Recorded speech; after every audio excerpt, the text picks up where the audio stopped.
Clown, Hey man, how you doing, brother? you hear me all right? Yeah, I can hear you all right. You got the green screen going behind you. Yeah, unfortunately, I don't have it working. But you can put anything you want back there now. That's awesome. Yeah, I'm trying to. I'm not a really big fan of Zoom and FaceTime or whatever. But Sure. since the pandemic, I've tried to like change my ways a little bit, and so actually, it's turning out pretty nice. It's more personal than I thought it would be. Which is good. So I thought I'd try some stuff like this and get really arty and weird or whatever. I love it. I love it. So, dude, the last time, probably not the last time, we've definitely seen each other quite a few times over the years. I know you meet a lot of people, so you probably don't remember this, but I'll go I all the remember. way back to one of the first times, dude. Um, at the XL Energy Center in Minneapolis, I go backstage with Nick Davis from the Extreme Metal Shop from Yeah. in town here. And it was a really cool moment where you're talking with Nick and you had one of your kids with you and you said, hey, this man right here in this radio station, this is one of the reasons we're doing what we're doing because of this man right here, because we were one of the first radio stations in the world to play your guys' music and stuff. And that was such a cool moment for you to give Nick that props and our radio station those props, man. So we still got Oh, love for Slipknot massively. I appreciate it. I remember back in the day, we were talking about this the other day. I remember the label pushing us to change Wait and Bleed, the ending. Oh, yeah. Yep. They wanted to do more singing than screaming. So Great.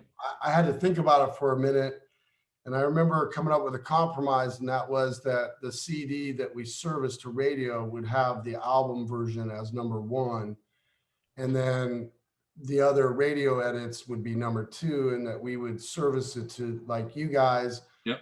and be able to say, you choose. Yes. And, we're the kind of band that when we say that, you think, oh shit, they're giving us the choice. And that's really what it was. So Nick was always someone who always played also what we wanted rather the corporate world. Yeah, absolutely, dude. Absolutely. So anyways, we got love and we still play and we bang all the Slipknot tracks. So I'm sure you're aware of that, man. But so Knotfest, dude, September 25 there in Iowa, going back to the old stomping grounds. And it looks like sales are going through the roof already. What's that been like to know that with the kids, the maggots, they care about your band so much they're showing up in droves? Well, that's a good way to say it, because I still only do this because of my love for performing. And performing goes hand in hand with performing for humans.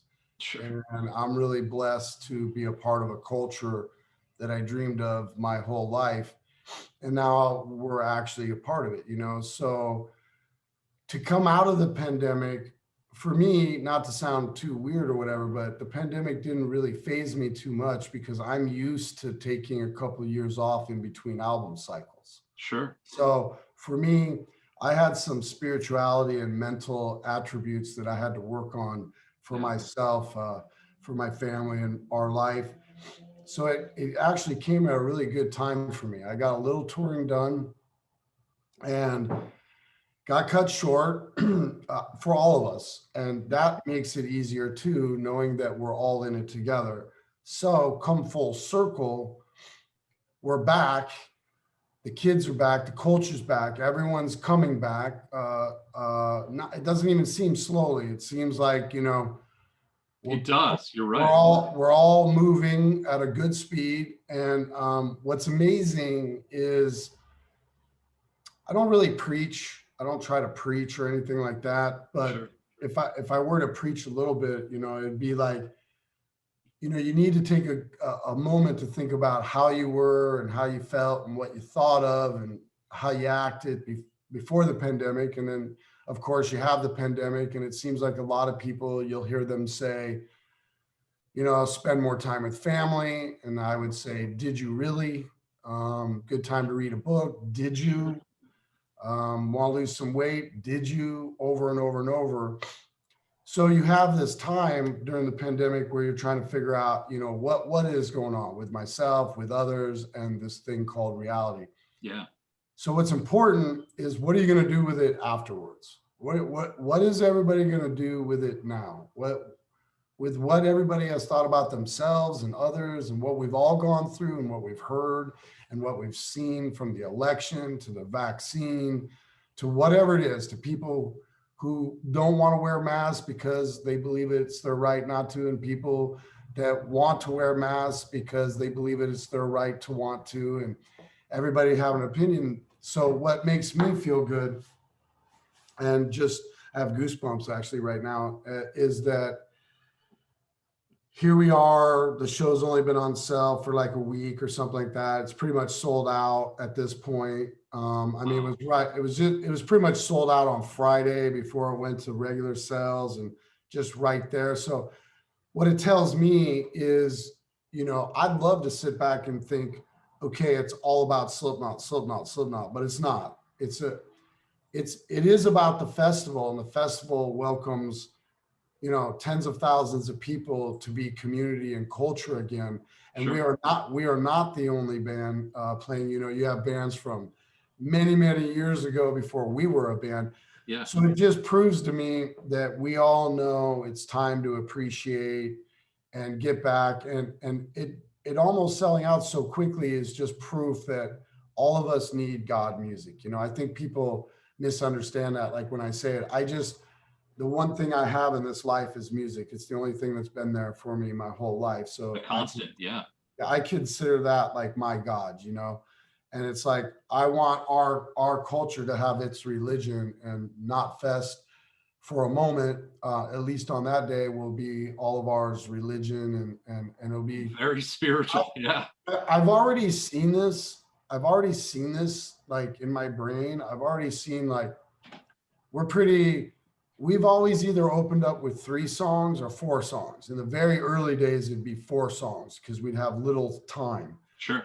We figure we just come out and kick your ass, and then we'll take a break. And then a lot of our things get out of our head at that point too. When we combust those 4 songs, we can get it out. But I've already foreseen that after the 4 songs, I've seen Corey Taylor like walk out and just not be able to talk because he's in tears, because of how this feeling is. I've already seen this and experienced it in my brain, Wow. and downloaded it. Like, this is the future. So very much looking forward to just being around human beings that need music and need each other to pick each other up and remind each other that we can do it, that we can go to a festival, stay healthy, we can get back to work, we can be around other humans that want to wear masks, that don't want to wear masks. Right. Whatever. It's, I think music's going to be the good, gray area that will keep everyone from being wrong and being right, or vice versa. No one's really listening to each other because everyone's wrong or everyone's right. Sure. I think music's going to prove that differently. I saw that Jay Weinberg went to Vegas, I believe, and saw a hockey show, or a hockey game. Yeah, right. Match, whatever. The Golden Knights, right? Yeah. Yeah. So he went and he filmed a little bit, and I saw it on his feed, and I couldn't believe that the place was packed. Yeah. The energy, the energy of the people. They're starving. You're right. They're starving. They want that. They want to. It's like everyone was twirling things. Everyone was participating. Sure. They had explosions, the lights. It seems like everything was made to survive, made to please, made to feel welcome. It didn't feel, even though it's corporate and, everybody's got to get theirs. We know that. Of course, money needs to be made and things need to move, but it felt cultural. It felt like society. It felt like people of all different, backgrounds, races, ethnic, backgrounds, ages, all this getting together and participating together again for reality. So we're really excited, and I'm really excited for people. Can you describe for yourself, just personally, what you think? Because I've thought about this too, like walking out on stage, you're doing a stage intro for, let's say, you guys, and I'm like, here's Slipknot, and just thinking about that community, those rockers in front of me, and that noise and that rejoice that I'm going to hear from their voice, and just how, like you said, the hair stands up in your arms, the excitement. Can you describe for yourself what you think is going to go through your head? Is it going to be something you can no, describe?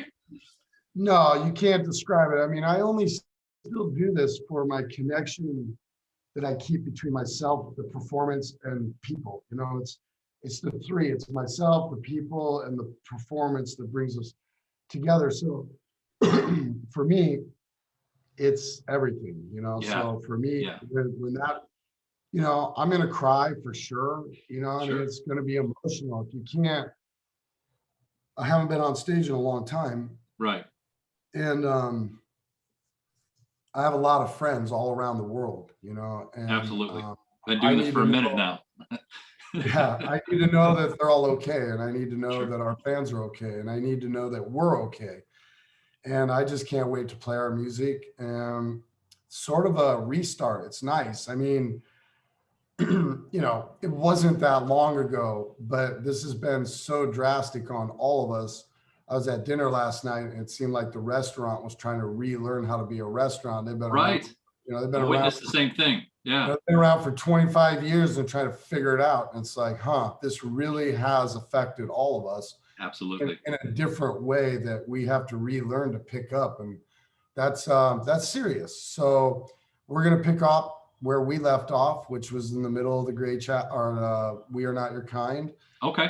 And Okay. you know, we were just about ready to drop Spiders before we left and didn't go to Japan. And so, you know, we've decided to sort of pick up where we left off and try and complete this We Are Not Your Kind cycle Okay.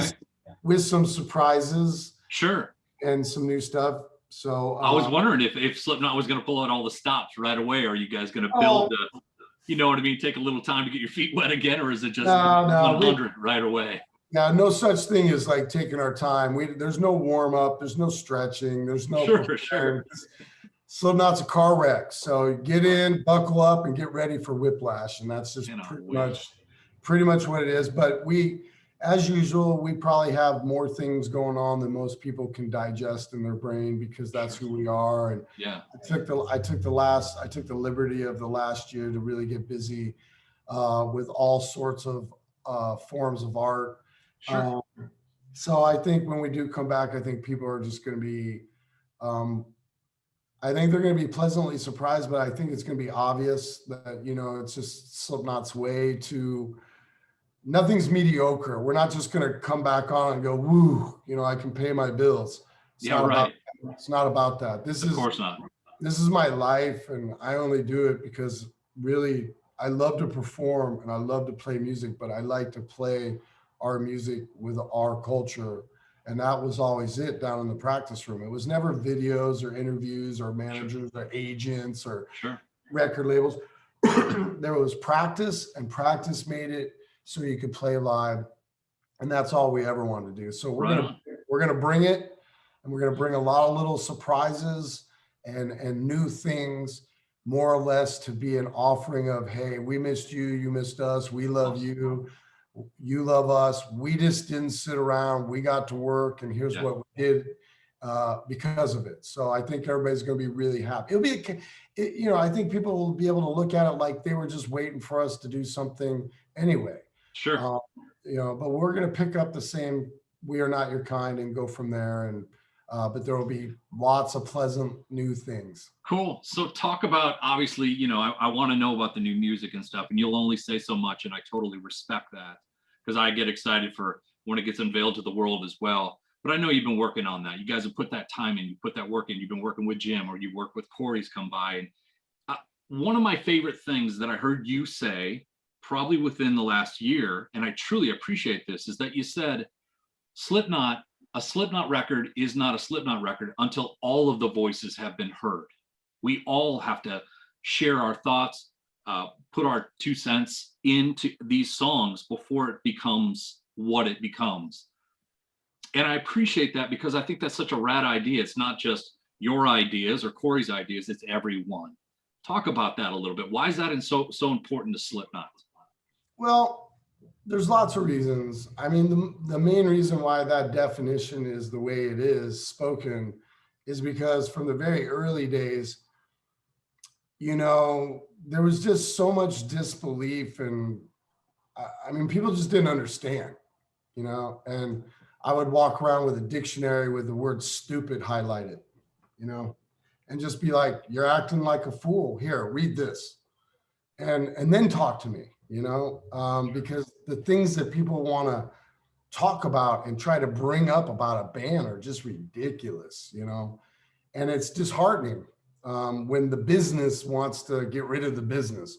And with Slipknot, we're just really cocky and really forward motion, and there's no stopping us, like just so, people get caught up in the word I and me, and those are the satanic words, those are the bad ways. Me, I. Slipknot's never been that. We fight like brothers when we write music because everybody wants to be able to write the song, including the 9 of us. I laugh so hard because we'll fight to the death almost over 10 songs. Wow. And that's passion. That's absolutely. That's a lot of passion. And I can pretty much say that none of that is because of money or credit that is written. It's more of who we are, and who we are is artists and musicians and songwriters and lyricists. We paint, we draw, we jam, we write prose. So we take this art more serious than anyone else. Yeah. That's involved with us. I'm not talking about other bands. I'm talking about we take this very serious. Absolutely. Probably more than you, probably more than the label, probably more than everyone. So it's very important always for everyone to understand that what they hear is a palette of many colors, and everything coming together. Those colors are temperatures. Sure. If you've ever met everyone in Slipknot, you know that we're all different. Yeah. We all bring a different color. And sometimes when those colors are mixed, a brand new color shows up. Sure. They represent it. Like, for instance, myself and the other drummer, percussionist, he can do something, I can do something in a song, but when we do something together, it creates something else. Sure. So if you have to break it down, Slipknot cannot be without all those colors. It's like doing a Bob Ross painting without some trees. Yeah, right. Or slamming the brush back and forth. You just can't have it. So it's really a simple concept. I mean, it's sort of horrible that we have to remind everybody that it's not a Slipknot song until everybody's on it, but we still do. Yeah. We still have, and if we weren't all on it, you would know it. You'd feel it. There are so many songs that have never been released because they get taken up to a point and they're doing good. Mm-hmm. Then they just sort of fall short because maybe that right brush just couldn't bring that color yet or whatever. Wow. So we hold it back. Sure. There's tons of music. We have a song that we wrote for Paul Gray called Without the Gray. And, it's probably my fault, but I've held it for a long time. I don't know why. It was too close in the beginning, and it seemed like it needed to be for us more than for everyone else. And then now I don't care. I want it to be for everyone else instead of us, and so there's a lot of music. So it takes everyone, and if everyone's not on it, things get held back. Yeah. And then they don't make their way. So right now we're making a new album. Yep. And it's creating all kinds of just fuss because I like that word. That's good. we've all been separated for a year. Sure. More than a year. I think it's safe to say some guys want to be left alone and some guys are out in the world. Yeah. Just kind of like people want to wear masks and they don't want to wear masks. It's just teach their own. So at that point, it's sort of like, I'm 51 years old, so I don't have any more time to listen to people make excuses. You choose your own participation. Sure. I got busy, whether you like it or not, whether anyone in the band likes it or not, whether the fans like it or not, whether my wife likes it or my new dog, don't care. Yeah. I got busy because I wanted to. And many guys in the band, they also got busy. Everybody did, to some degree of what we could put together. But here's why I say it like that. That might sound a little threatening and a little big, but here's the deal. I could personally write 10 songs, which I did not write, all the music on this. Sure. But let's say I did. It wouldn't matter unless everybody put their love on it. Those aren't going anywhere. Yeah. Not Yeah. one of them. Not one of them. Sure. Not one. All these songs we're doing right now, if none of them if the band didn't feel like they couldn't be on an album or they didn't want to work, they're just gonna be a waste of money, a waste of everybody's time. And that's the Slipknot way. We don't care. We got to do what's right. And that's what we're doing right now. So we're in the middle of I believe that this album is well, spiritual. It's godly. It's well, God's music. It really is. It's God music, man. It's the center. It's the center of the beast for me. Like this Wow. is a whole other element. We as a band have been trying to facilitate certain ideas in recording and songwriting. Sure. Songwriting isn't always just giving our fans psychosocials and surfacings and sick, without saying it, sometimes we can write those songs in our sleep. Yeah. Because Yeah. it's so in us.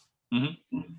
It's what we don't know, and what we don't know how to pull out is what is the love for humanity. Sure. I want to make a difference. I don't do a lot of charity because I believe what I'm doing on stage is my charity. It's bringing everyone together for a night. I want to live by example. I want to be up there and help people know they can go to work tomorrow, that they can be angry, that they can cry, that they can be, there's no color in rock and roll. There's no, Sure. well, there's just human beings and the vibration of music, energy. And I just think what we're doing now is really, there's a lot of things going on. One, we're getting off our label, and I feel free. Good, man. Good. It's got nothing to do with what's next. It's just got to do with get the hell away from me. Sure. Now, I imagine this, there's no short answer to this, Shawn, but I'm curious, how do you know when a song is done for yourself? When is it done? When you don't have to touch it anymore? What's that feel like? It's done. No, it's done when all guys are on it. And, even if someone like Craig was like, I got nothing for this, but he took his time and put himself through it, the gamut. And that's when it's done. But how do you know? It's a good question. That's a good question. I mean, you really don't know until you're blasting through the recording process. Because even now, we got a couple questionable ones that we're working on. Sure. And they may make it, they may not. I mean, none of us will mess around that way. We just know. It's a spiritual thing. You sit there, and these are little babies. These are little things you grow in your brain, right? Subconscious, and then you bring it to your consciousness, and then you bring it into reality to be tangible for everyone to hear, taste, smell, touch. Yeah. And that's a gift that we've been given, and all bands that make music have been given. I have people all the time say, how do you do that? How do you make music? It's real. It's a special thing to be able to play your instrument and have another person play an instrument, and you connect and you can hear it and you can feel it. So it's mostly that. So we'll chase these records for this album. We'll chase it for the months, and they'll show their faces. And as they show their faces, they'll invite others to partake in their religion. Sure. From Sid to myself to everyone in the band. Yeah. I just heard like Sid just arrived like last week or whatever. And, someone told me last night, like he was asking when he can bring in all his stuff. And to me, that's exciting. Some people go crazy. They're like, what is all this stuff? But I will gladly move all my stuff in order for my little brother to come in and bring in all his stuff. Sure. And I will gladly sit on a couch in the back and shut my mouth and just listen to him pour his saturation, and I'll start feeling his pain. I might shed a tear for his sadness. That's awesome. So I enjoy working with everyone. We fight like brothers, and I don't know if the world would really want to be around and hear the shit we say about each other. And look, man, I don't want to even ask when this thing's going to come out, because I know it's going to come out when it's done, when you're ready to put it out to the world. I know that. I just want you to know I'm excited, man. Slipknot fans are excited. So I always love hearing music, man. Hopefully it'll be this year. Hopefully, what I can say, mainly because we're working, we're working, and then now the world has come back open. Right. And that's our priority. But we still have a lot of time to complete this. So well, I mean, but how about, Shawn, with like, Knotfest and then the Knotfest Roadshow and stuff? I mean, there's a lot of touring to be done now, and you guys got that path to take. We're hoping to be done by the end of July. Okay. So, that works out with the touring then. Yeah. Yeah. I mean, we've known this, I hate to say it, but we've known about September for a minute. Sure, of course. But that's just because, if I can say I have employers, I do. I have people that are willing to have our band, and I look at them as blessings.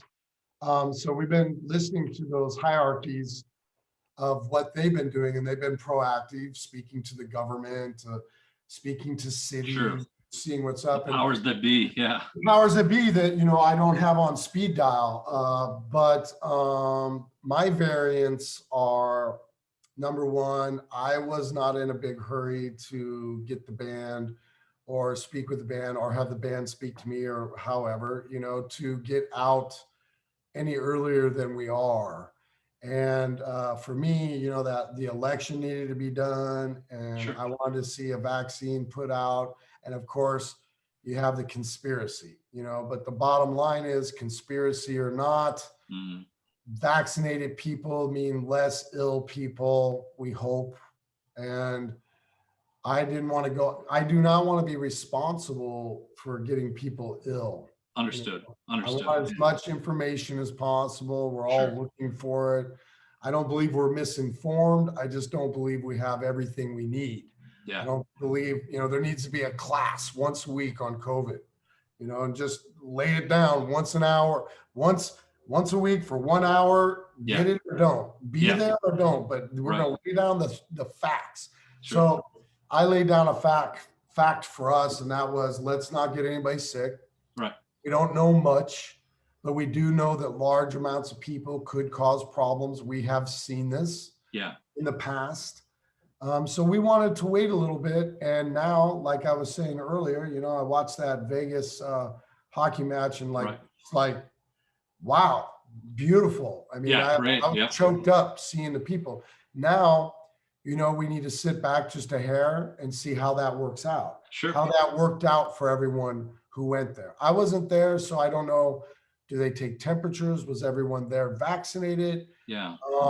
I didn't see any plastic. I don't know how serious or how unserious it was, but I imagine since the corporate world is involved, it's going to be really serious. Sure, man. Of course.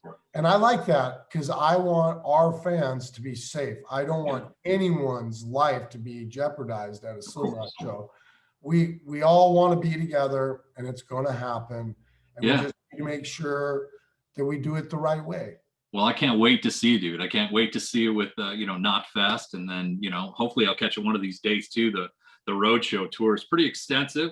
I got to be able to fly out to one of these dates I'm looking at right here. Looks great. So last thing I'll leave you with, dude, because I know you got to roll. Your loss was tremendous, and I'm sorry. I'm so sorry. I haven't seen your face, so I haven't been able to express that or say that to you. And I wanted to tell you I'm sorry for your loss.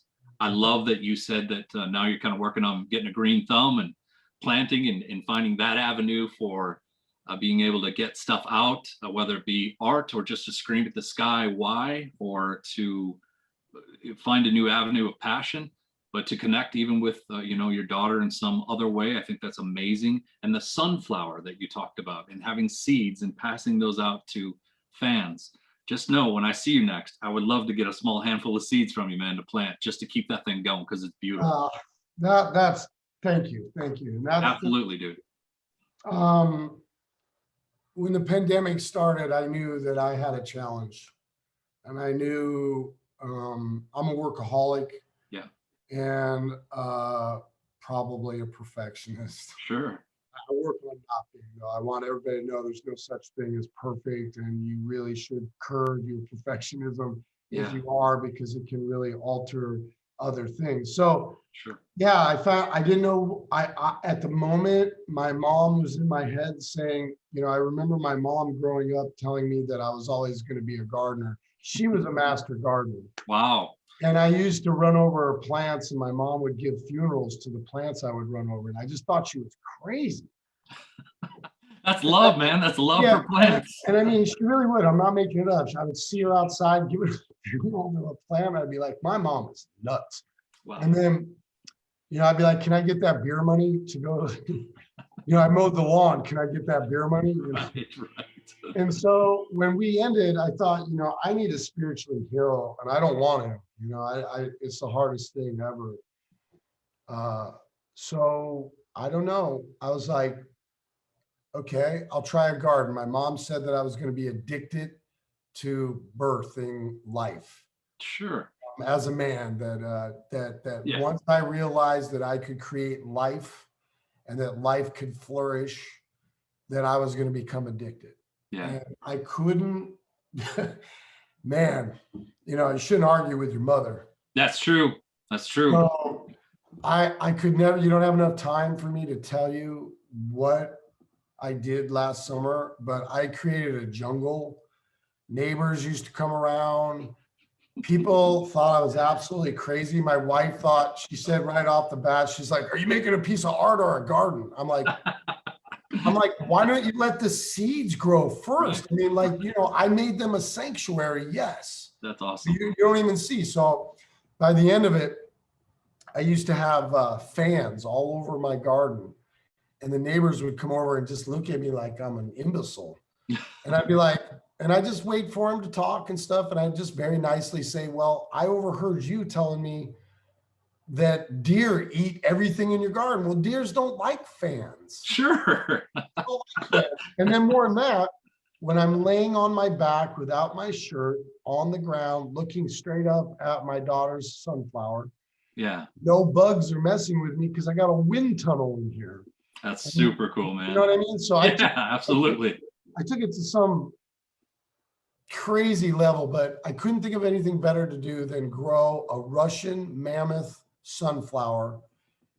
Just this crazy, beautiful sunflower. I mean, it was so up there. Yeah. And I finally took the top off, and I grabbed all the seeds, and yes, you're right. I don't have a million of them, I only have so many, but the thing is I'll know who wants to grow and who doesn't. Absolutely. And the thing is like, we all know that sunflowers create a lot of seeds. So if I can get someone to grow one plant, they now have 1,000 seeds or so. I'm right here, brother. I'm here, man. I'm down.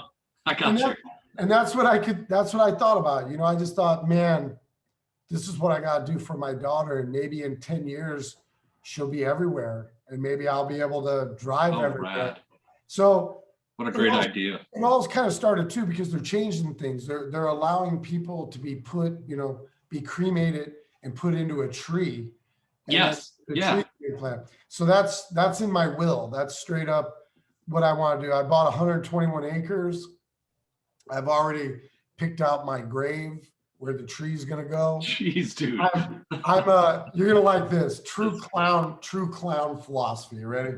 This will be the headlines. So I bought land, and I know exactly where I'm going to be buried.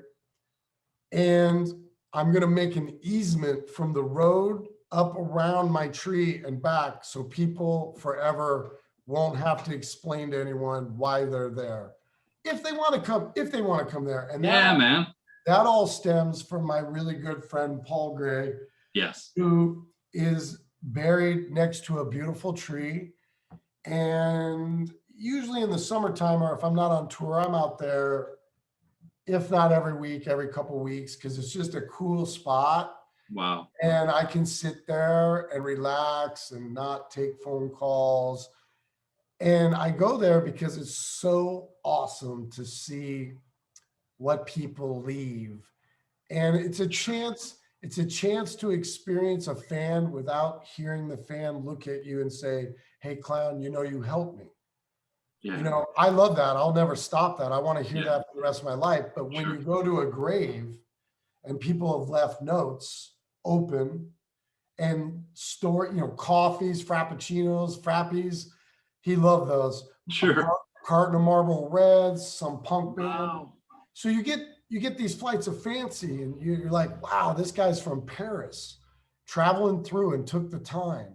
Yeah. So I figured, I love it, dude. That's a great story. I love that. I'll get an easement. And people can park on the road and they can walk up, and then my family members will be like, "You guys got to keep it down," but they won't have to because I have an easement. Yeah, perfect. They can camp, they can hang out, they can do whatever. They can play That's songs. so cool, man. They don't need to worry about a graveyard taking all this stuff. They don't need to worry about people complaining that there's a rock star. Well, I don't see this as sad. I see this as a happy thing, a rejoicing thing, a great thing too. So, friend, I've learned a lot. I gotta let you run. They're gonna yell at me if I keep you much longer. I'm good, but I'll go. But we're good. I appreciate what you said, and thank you. And yeah, you got it. It is helping me. Unfortunately, my family's on a path that you pray not to be on, and you also pray for no one else to be on it. Sure.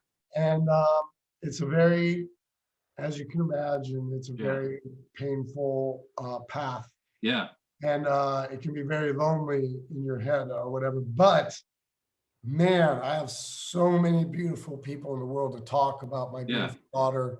That's great. And carry on. I mean, just what we did here for 5 minutes makes her life live forever. That's awesome. This interview is out of my control after I say goodbye, and wherever it goes, and whoever lands on it and what they decide to do with it makes it forever. Sure. And it will be played by that tree on that easement. And that's what we do here. That's rad, man. And I don't want to lie to myself anymore and hold it in, because I just won't be able to take it, man. So I just have a bunch of wonderful people like yourself that will give me some love. And in return, that just helps me keep loving. So when I see you at Knotfest, brother, I'm going to come looking for them seeds. All right. I have them. I have them all. I have them all taken out, and they've been in my safe, and I've just been waiting for the right time. Like I said, I don't have a ton, and I had to pick it a little early because the squirrels and the birds. That's of course. So especially in the spring, they're going for them. Yeah. If I wouldn't have taken it as early as I did, then I wouldn't have had what I had. So some are going to work and some aren't, but that's the tale of life. So man, right on. Well, brother, thanks for your time. I cannot wait to see you at Knotfest, and I will come up to you, and I cannot wait for this new music to come as well. Slipknot, I think huge place in my heart, brother. These are all the great albums of our life. They're all different paintings. This one, I've been saying it's a cobra in a basket. You're going to be really interested to want to open that basket, but you got to be able to dance the minute it's opened. Coming at you. You got to be able to charm immediately or not be charmed. And if you're not charmed, you got to shut that basket and get out. So I'm really looking forward to this time in life. And I just want to say one thing to our fans, much love. We miss you guys. Can't wait to see all you. We hope you guys have been safe. We hope you guys are staying safe. Take care of each other. It's because of these things we can get back out. And I'll see everybody in September. Get ready for Slipknot business. Awesome. Thank you, brother. I'll see you soon. All right. Next time I'll try to figure out this world. See, I'm on this simulation thing anyway. So this is my green screen instead of a forest or whatever. This is like, I'm giving you the reality of, for all of us know is your whole room there. That's all real, man. It's real. Well, but it could be a green screen. Yeah, it's true. It could be a green screen. We don't know. Even those windows, so. Yeah, it's true. All right, man. I like All right, brother. Take care, dude. Awesome. See you All soon, right, dude. good. Later. See ya. Bye.